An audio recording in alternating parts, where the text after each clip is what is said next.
Hi, everybody. Oh my gosh. Okay, so I think I made it on time, 11:02, 11:03. I'm a few minutes late, but craziness. I couldn't find the go live button, and some of the permissions had changed, and I didn't realize that I had turned off live. So here we are, slightly frazzled, but I'm just going to take a moment and take a breath while I go back to the group on my computer, because this morning, we are talking about building our dream team, right? And let's see here. Where are we at? Community, home, because I got to check to make sure I can see myself in the group, that we are live. And so when I posted this, I really this morning wasn't quite sure exactly what we wanted to talk about today. I kind of was like sitting there thinking this morning, like, what would be a really great topic? And I normally reflect on client meetings over the last week, what's been a hot topic, what's been something people have kind of, made mention or dropped hints about. And what came up is really kind of creating that perfect work environment, that team. What does it mean to have a dream team? I know when we are thinking about it, we always hear, in the NBA, right? The dream team going to the Olympics, et cetera, et cetera. And we think about that from a business perspective. And when I posted it, it wasn't until afterwards that I realized, oh, this is actually more than what the text, the content, the caption is saying. Yes, we are absolutely going to talk about who you hire, when you hire them, why you hire them. But remember, your dream team isn't necessarily that person that's going to work for you, that you are going to hire somebody to do a task for you. Your dream team is everybody that encompasses your workspace. So that includes your clients and your customers. That includes those that you partner with, your vendors, your people that you outsource to or that you actually hire to bring on. So when we think of this dream team, I want you to think of it not just in this small context of I'm going to hire my assistant, or I'm going to hire a curriculum developer, or I'm going to hire an IT person. Think of your dream team as everybody that has a direct and an indirect hand in your business. So that's kind of where we're going to go with this today. And it just kind of hit me. I was blow drying my hair and I was like, this is bigger than that. This is something that is knowing who do you want to partner with as a small business and who you don't want to partner with as a small business, right? That's part of the beautiful thing of working for yourself is we get to choose, we get to make those decisions. And it's how we go about making those decisions that's really going to dictate what that dream team for us looks and feels like. So I am just going to check. So good morning, Maria. I see you guys. I see Nicole. Hi, good morning. I keep getting notifications on my phone that we have a slow connection. I don't know why. It's beautiful out. It's a gorgeous sunny day here in mid-Michigan. So we have everything going for us. So I'm just not going to trust that my phone is having a slow connection. Okay, so with that, dream team. Let's take a look at what do you mean by a dream team? What does that look like for you? And when we're going to first start by talking about it, that who is it you're going to have work for you? So we're kind of segmented into two. So we'll work with when you're looking at if you're going to hire somebody or you're going to contract with somebody. Okay. And then we'll take a look at it from a customer perspective and a client perspective, because it is a little bit separate. There will be some overflow, but we'll kind of address them separately for you guys. And then that way, as you're commenting, we kind of know what topic you're commenting about. And I can hopefully keep up. Okay, awesome. So who are you going to hire? A big thing in business is really knowing what you're good at. Like, what do you know? And and there's this saying, like when we're making decisions, like we don't know what we don't know. But when it comes to business, as a strength, as a business leader and as a business owner, you absolutely need to know where you are strong, where your skills are kind of your forte, right? So you're going to have this bubble of, this is the stuff that I'm really good at. This is what I really know well. And then this is the stuff that I kind of know and I'm okay learning more about and doing myself. And then there's the pool of stuff that you don't know anything about. And the time it's going to take you to learn that skill set is going to be a long time, or it's going to be super stressful, or it's not going to add anything to the business but actually take away from it. So understanding, so for each of you, where is your business? What is your business? And what are those three pools? So if you had to identify, and in the comments, share what is the one strength as you as a business owner has within your business, right? So here's my business. So as a coach, as a consultant, right? My strength is creating strategies and solutions and meeting my clients where they are and helping them with that shift of mindset to see where they need to go and help them get there. And then the things that I can do is, you know, the IT stuff. Like I can kind of dive into my website and do what I need to do in the small and tinkering and things like that. The things that I can't do, I cannot do IT development. Like I can't get into the backside of my website and say, I want it to do and look and feel like this if it's not a plug and play situation. If it's a plug and play situation within WordPress, great, I can do it. But any customization, that's above my pay grade. That's what I say. And that's when I know I need to hire somebody. So that's kind of how I would break it down, right? So I'm just going to refresh my computer to make sure all the comments are coming up there. So where are you the strongest at? Where are you kind of the mediocre, like, okay, I can kind of do it. And then where are you like, I do not want any part of this. Like I will break things before I will make anything better. When you know that, that's when you start to look at filling the gaps. And so this is when you know what you don't know. Like I know I don't know custom tech stuff. I just don't. And I have no desire to really learn it unless I absolutely have to. So I know whatever money I need to either take out of my savings or put a little extra on my credit card or, you know, reallocate from something else to put into an IT solution because I just can't do it.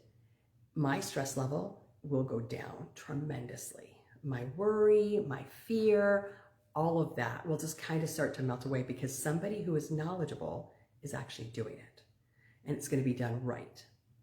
So, but if it's something that I know I can do, if I can tinker with it, if I can, you know, add this or add that, then I'm all about attempting it myself, right? That's where my creativity can come out. That's where my lifelong learner can really get embraced to be able to say, I'm gonna YouTube this, I'm gonna Google this, I'm gonna see if I can figure it out on my own, and I'm gonna spend 20, 30 minutes to see if I can find a solution on how to do something, right? Those operative words, how do I, in your Google search bar will bring up, or YouTube search bar will bring up all these solutions for you. So that's when you know, right? Filling that gap is really knowing what one you don't want to learn and spend the time learning because maybe you don't have the time. And two, it is just way above your pay grade. And as a business owner, you have to know what your pay grade is, right? What is your expertise? And we've talked about this in previous live trainings, and we've talked about it within the group. I've written articles on it. You have to know what your expertise is. Why? As a business owner, if you are working with any type of customer, it doesn't matter if you're creating a product that you're selling, if you are providing a service, or you're creating packages for people, why is it important for you to know your expertise? This is something we talked about last week. The reason is because that's where you start to step into authority because you know you have that expertise, you know you have that knowledge. And it builds your confidence. You know, I'm really good at X, Y, and Z. So therefore, I'm going to be super confident about it when I express it to the world. It also goes into play here. When you know what you're really good at and you know what you're not very good at, you're actually gonna be more confident bringing that person in. So filling the gap, that's the first place. Identifying the areas that either you don't have the time or the experience or the know-how to do it yourself. You wanna fill that gap with somebody who does, okay? So when we're talking about filling that gap, there's some different resources online. And I actually Googled, because I use Fiverr quite a bit. And there's a slew of others. So I'm gonna drop in the links after we're done, the URL to a blog that I found that actually lists all like 10 different resources that you guys can potentially jump into and start looking for filling those gaps, okay? So that's that. So that's when we're talking about the business, right? You know your expertise. Well, what about it from a client perspective or a customer perspective? So by kind of shifting, right, about 90 degrees over into that client perspective, you want to build a dream team of like the excellent clients, like the clients that are going to come back and keep buying from you, the clients that are going to talk everybody else's ears off and become those, you know, word of mouth marketers for you. How do you attract those? How do you build your dream team with that? And this is where the crossover is, right? That expertise. When you absolutely are really good at what you do and your clients feel it, see it, know it, they have no problems referring people to you. They have no problems wanting to jump back in and work with you again, right? And so, and they'll find the solution, whatever that might be, to work with you again, to partner with you, to buy from you again, knowing that. So what happens if, and I'm going to take it from a service provider now, when you're having a customer and they're not really a client and they're really not the best fit. And I'm gonna talk from firsthand experience. Years ago, I had a client and the boundaries were just not being respected, right? As far as that's concerned, right? Like I set up certain criteria around how we coach, what our partnership looks like, what they can expect of me, what I can expect of them. And that just kind of went out the window. And so, and I'll try and find the article because it was a decade or more ago that I wrote about when it's okay to fire a client. And this goes back over to that point of the confidence, knowing that it's not a good working relationship. They're not part of your dream team. And that is going to actually bring the rest of the piece down. So when you're working with clients that are not your ideal client, that are not adhering to their part of the bargain, their part of the partnership, then giving yourself permission to let them go is the first thing we need to be doing, right? And this confidence, again, it comes back down to communication as well. And we're going to talk about that in a minute. So knowing that somebody is not part of your dream team as a client, even if you are selling a product-based item, if all they're doing is coming back and they keep returning things, or they buy but then they complain that it wasn't shipped fast enough, or it wasn't shipped properly, or whatever their excuse might be, then it's okay to be able to say, I'm not just not going to sell to them anymore. This is about boundaries. This is about you knowing, again, your confidence to say, I'm not cutting my nose off to spite my face. Because some people might say, well, it's business, so you're going to want to take their money because you're in business to make money. Yes, but there's also our mental and our physical health that we have to also keep in balance. And if a client is not filling you like you fill them, right? When we're talking energetically, when we're talking what our soul feels and says about them, then it's okay to say, with grace, of course, you know, thank you, but no thank you, right? because this is where you step into trust and to be able to say, they're not my type of people, and that's okay, because somebody who is my type of people will come in. So I'm making space for them. So that's from the client perspective, giving yourself permission to cut your losses and move on, knowing that somebody else is going to step in that is more ideal for you. So ultimately, right, when we kind of step back into that pool of knowing what we don't know, but yet in business, we need to absolutely know our area of expertise and know the areas that we definitely don't know, want to know, and hiring that out. So that's the first part of building that dream team, is really knowing who you're going to be bringing on, what customers you really want to partner with and exchange energy with, right? Money is energy. So your time is energy, their money is energy, and there's an exchange there. So with that done, the next piece is realizing, and this is, again, we're going to divide it into the business side, hiring people, and then we'll divide it into customers too. So like, right, I titled that, where in the world? Like, where in the world are these people that you're going to fill the gaps with? The position, getting really clear about the position that you need to fill, knowing exactly what the expectations are of them and of yourself, right? Two-way street. It's not just a one-way program here. So do they have to be local?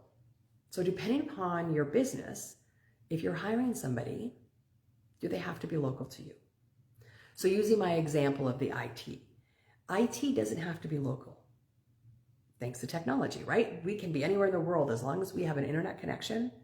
We can connect to anybody else to have a working relationship. So do they have to be in-house? Is it something where, if you had a product-based business where you're packaging things and shipping things out, so obviously that person can't be remote, right? They have to be internal. They have to be somewhere local to you or local to where your product is being made. So, and that's another piece of it, right? So if you're outsourcing what your product is and where it's made, so we live in Michigan, so maybe I outsource a product to Ohio or North Carolina, then maybe the person I'm looking for needs to be local there, but not necessarily local to me. And when we make those decisions, right, in-house versus out, then what does that do to our bottom line? Is it easier for somebody to be outsourced where they're working in their own home, where you don't have to worry about office space to house them or to have them come in? Or is it something that they really need to be in-house, and so therefore you're going to make space, whether it be in your own residence or if you have to rent an office space? Those are the things that you have to start discerning around when you are making the decision how to bring somebody in from a team perspective. So flipping over to the customer client side, same idea. Where in the world are your dream clients? This is really needing to know what your product and service is. Is it in person? Is it shippable? Is it something that can be done like electronically via Zoom? That's really important. So knowing that as well affects your bottom line. It affects your budget, your overall financial structure. So as my clients, when I lived in Oregon, I did body work and energy work, right? So Reiki and cranial sacral therapy within my coaching practice. So it was a combined session in person. So my clients had to be local. I did have clients that would drive 2.5, 3 hours to come and see me for sessions every week.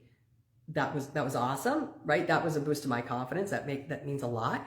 When I do just strictly the coaching element, where it's not an integrated approach, they can be anywhere in the world. So knowing that, my marketing and my language and the overall structure of my business can be adapted based. So if you are, I just saw your question, Maria, just a second, right? So if you are looking at that, you have to make those decisions as far as, is there somebody local that can do it? Is there somebody, from a distance that can do the same thing? So understanding that and knowing right, is really important. Okay, so Maria's asking, what do you do if outsourcing is out of your price range, but you need someone? What would your options be? So that's a great question, because that's going to really be the big question for a lot of small businesses, right? So it is about priorities. How important is that solution for you?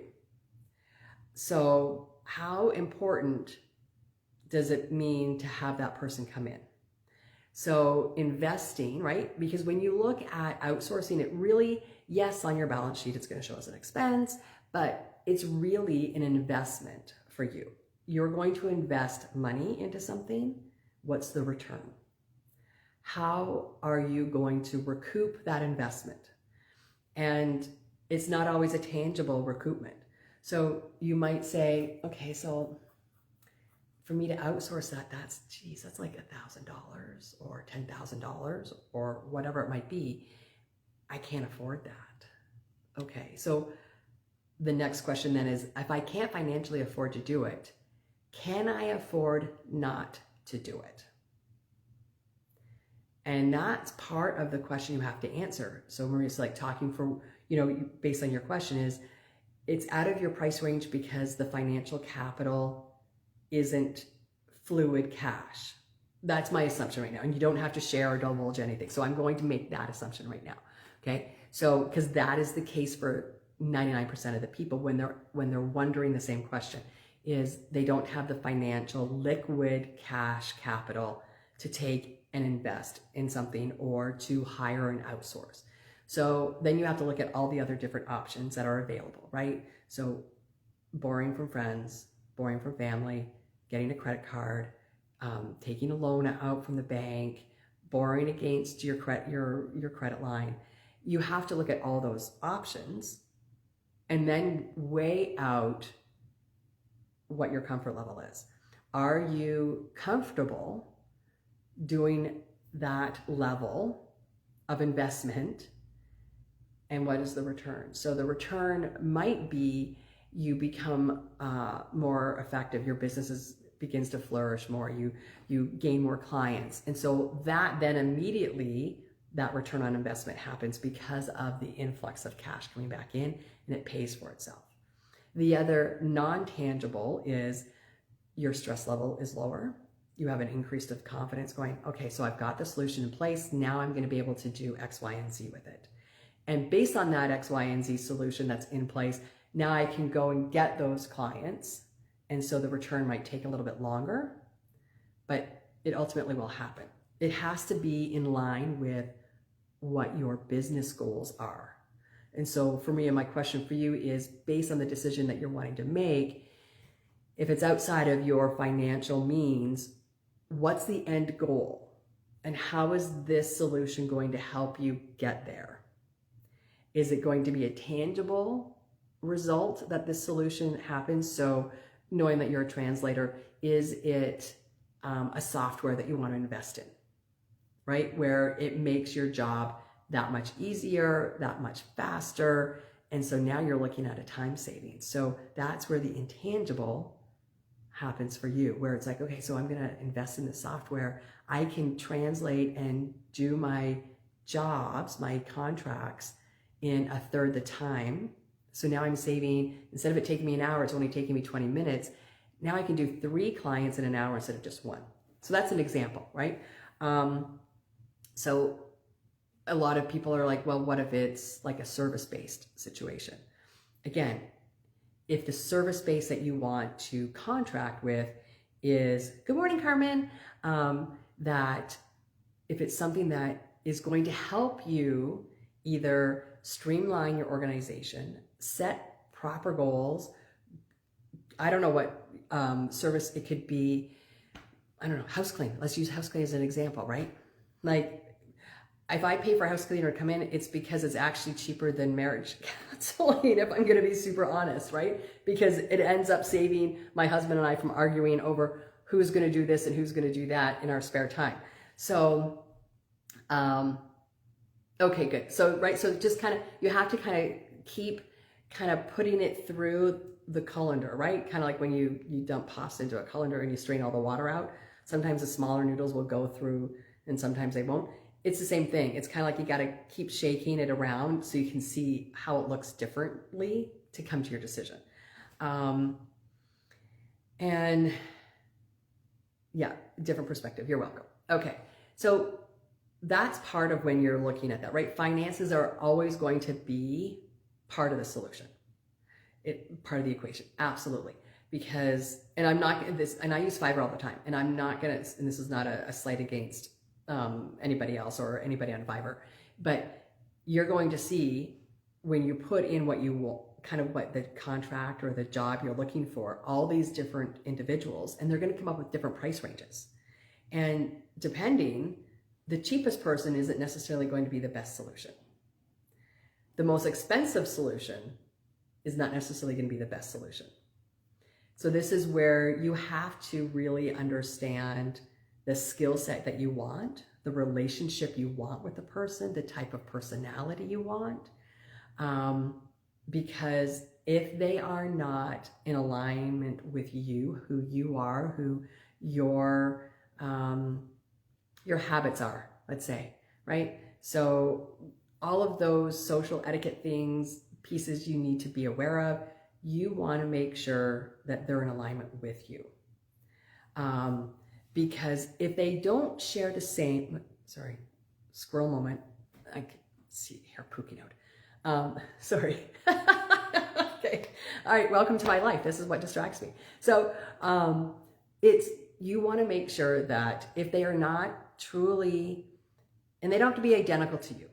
You don't have to have the person be your mini-me, as they say, but you want them to have the same work ethic. You want them to have the same level of independence, right? So it's one of those things where, like, I am a doer, right? Like, I'm going to get up and I'm going to do. I see something that has to get done, I'm going to do it. I'm not going to necessarily raise my hand and ask for help. I'm going to do it. And that's what I want when I partner with people, when I contract with people, when I bring on clients. That's one of the things I look at. I look at, are they a doer or are they just strictly a dreamer?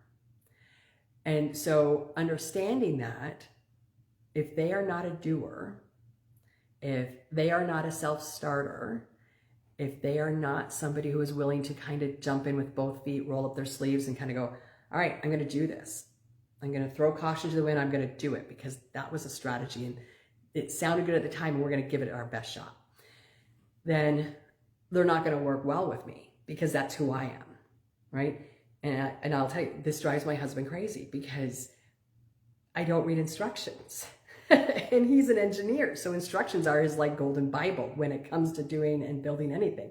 So for me, I just wing it and I just build things, and it drives him crazy because he'll take the day to think about it and I've already got it half done.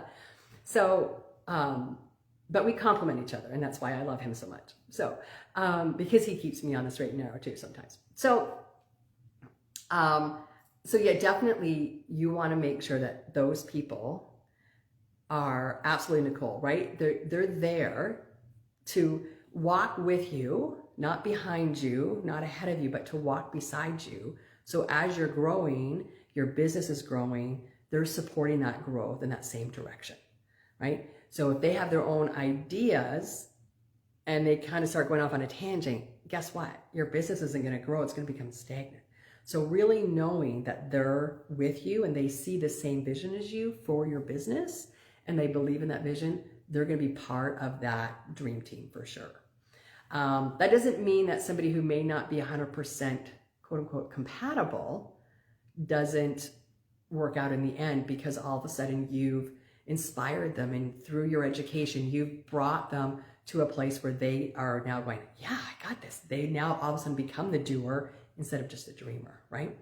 And this leads to the last piece, which is communication, right? 1,000% communication is your number one piece to building your dream team. And it starts with when you're filling the gap, right? Back to that first strategy.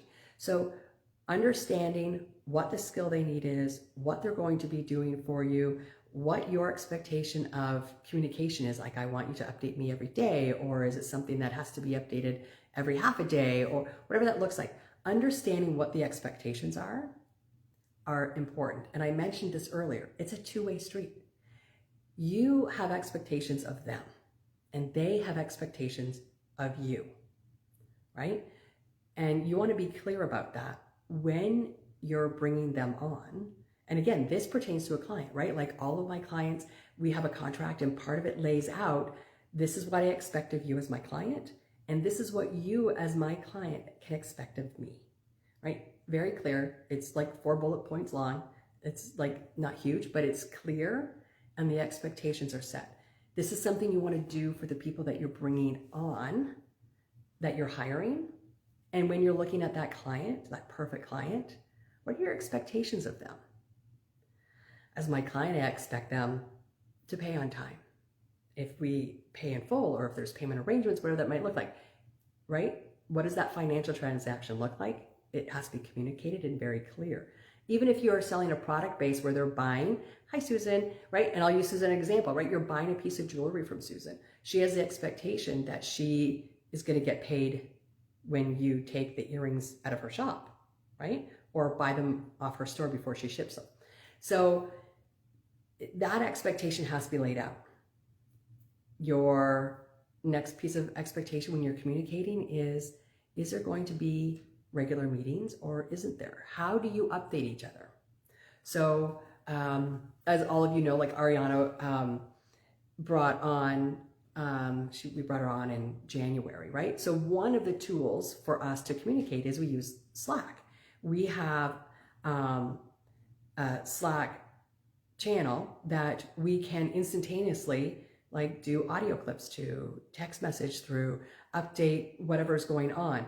And I know, right, like she has her weekends, I have my weekends. And so part of that level of respect is we will, we'll leave each other an audio note because we're thinking of something, and it'll be like, please don't answer this weekend. It can wait till Monday, right? Because we want to remind the other person that just because something popped into our head and we wanted to put it into the Slack channel to communicate it, that doesn't mean we expect them to drop what they're doing and come in and start working, right?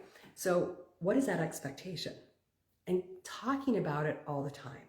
Conflict resolution is another piece of your conversation. Understanding conflict is going to happen. How do you manage it? How do you have those conversations? And they're hard. Trust me, they're hard, and they never get easy, and they will never be easy. If they ever become easy, then there's another issue that you have to actually be looking for. So Maria says, when pricing your products or services, do the prices that you charge have to stay within the limits of what is the average pay scale that is based out of your state? Hang on a second, I gotta expand that. Or can you adjust your fee based on expertise? Yeah, that's the beautiful thing. Your price is your price. So, and that would be something that when we're looking at pricing, that would definitely be, when I work with my clients, is we would focus on pricing and how does that, line up against what others do versus what your expertise is. So yeah, that is like a whole conversation right there, Maria, but absolutely that relies on your confidence, your expertise, and knowing that you do what you do, and this is what your fee is for it, right? Okay, so Susan says like she loves Slack because they use it for their high school robotics team. Absolutely, it increases conversation, and I just love it. So the other thing is automations with your communication. Like if you're able to automate any updates in between different software packages, that makes communication even better. But outlining, yeah. So Maria, your pricing, like that is absolutely, that's a conversation that we would have to have offline, because this is we're talking about building your dream team, right? So I appreciate your question, and that's market research. Just to quickly answer that, that's market research. You have to do market research for that, to know where your pricing lays within your competition. And so understanding what your communication is with these individuals as well as within your clients, right? So like my My clients know they have, their session every week. They also have a 15-minute quick update if they need to be. We also have email and text message available. But they know that if necessary, if they need an added on unexpected time with me, then they get to text me 911. And that's over and above their coaching program. But I know when they text me 911 with their situation, that it's important and we need to get on the phone within 4 hours, because then we're going into crisis management mode, right? So what does that look like for you? What is your communication with your clients, right? Kind of flipping the script over from hiring and contracts, but into customers and clients. When is contacting you outside of normal hours okay? When is it not okay? And what do those boundaries look like, right? If we kind of scroll back up into the first strategy of knowing what you don't know and where in the world they are, knowing what are your boundaries, what are you going to be okay with if customers call you at 11 o'clock at night? I don't know. Maybe you're a night owl and you're okay with that, and that would be a working hour for you. I'm not okay. I'm normally sound asleep by 11. So if anybody calls me at 11, unless it's my mother or my sister, I'm normally not answering it. Right? It waits until the morning. So kind of knowing what your hours are, knowing what you're able to accommodate and not accommodate. Right? So knowing that, what does your communication look like? What would be some of the tools and resources that you'd want in place when you're hiring that dream team, right? So with that, hi Amy, hi Glennon.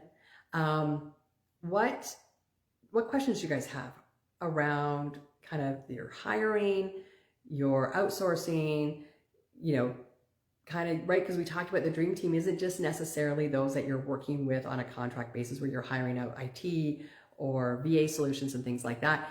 We're also talking about your dream team is your customer base, your client base. What does that look and feel like, right? So what do you want to happen there? So anybody have any questions, any comments, feedback, whatever? Put me in the hot seat, ask me a question. I'm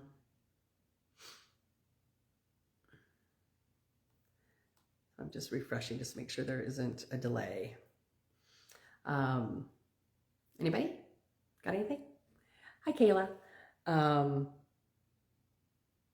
Okay. So quick recap, dream team, not necessarily just the people that you're hiring to do a job for you or to contract to do something for you. It's also those clients and customers. Good morning, Star, right? So that's kind of, you want to be looking at it from two different avenues. What does that look like?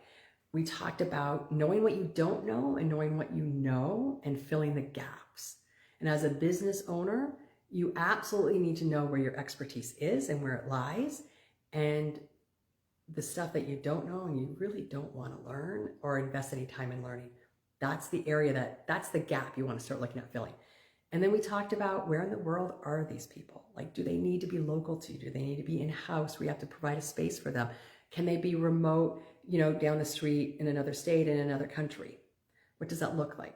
Those decisions are absolutely going to impact your bottom line as well, right? So when you're thinking about the position you want to hire for, you have to think about that piece. It's not just how much an hour you're going to pay them, what other indirect costs might come up for it. And then we talked about communication, right? That becomes the underlying success piece for that partnership. And that includes your clients, whether it's a product-based sale or a service-based sale. There's still a communication happening and expectations. Two-way street when you hire and when you partner with somebody. It is not just a one-way. They are going to have certain expectations of you, and you will have certain expectations of them. Same goes for clients and customers. So that's it. So I am going to put that link to the blog I found with the 10 resources that are similar to Fiverr, but different. So they're kind of the same concept. So then that way you guys can have that and take a look at when you're wanting to search if you have to hire and fill in a gap. Okay. And some of you are, as solopreneurs, are thinking, well, I'm not going to hire anybody. Like, I don't need anybody. Like, I'm good. And that's great.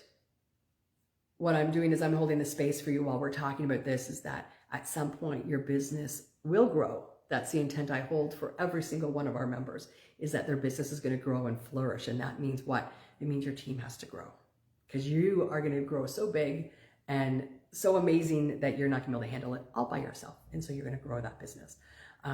So this is a kind of base foundational business structure that you want to start considering as well. Okay. Questions? We don't have questions. We might be good. And I am working on a masterclass around money mindset. I don't have a name for it. That's pretty a generic one, but that's been coming up a lot inside the group and with clients as well. Just their relationship with money. So I'm going to put together a masterclass for that, and that'll happen in the next week or so. So watch for when that comes out. And then, as always, you guys have access to me through the group. And if you haven't taken advantage of your 15-minute clarity call, I would recommend you do that. That's every single member that comes into the group gets 15 minutes on the phone where we chat about your business and come up with a strategy or solution that you might need help with. And I think that's it. Okay, I think we're good. I don't see any other questions. You're welcome, Nicole. Thanks for joining us. Thanks for being here. And I look forward to next week, and we'll have a great day. It's beautiful here in mid-Michigan. Hope you guys are all having a beautiful day too. Thanks for coming.